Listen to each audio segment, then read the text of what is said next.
سرکاری ملازمین ہیں تو خاص طور پہ انجم وکیل صاحب اور دوسرے ہمارے ممبر قومی اسمبلی ہیں ویسے تشریف فرما ہے. G6 sector, G7 sector, I9 sector, G8 sector, جہاں جہاں کے اوپر سرکاری عمارات ہیں اور وہاں پہ سرکاری ملازمین جو ہیں وہ رہائش پذیر ہیں, ان میں ایک بے چینی پائی جا رہی ہے جو ہماری ہاؤسنگ منسٹری ہے جو سروے کنڈکٹ کر رہی ہے اس حوالے سے. تو میں آپ کو یقین دلاتا ہوں,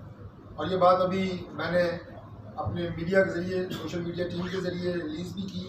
کہ ہماری ملاقات وفاقی وزیر ہاؤسنگ نیاز پیرزادہ صاحب سے ہوئی ہے اور بڑی تفصیل سے اس پہ بات ہوئی ہے. انشاءاللہ تعالی بہت باریک بینی سے تمام معاملات کا جائزہ لینے کے بعد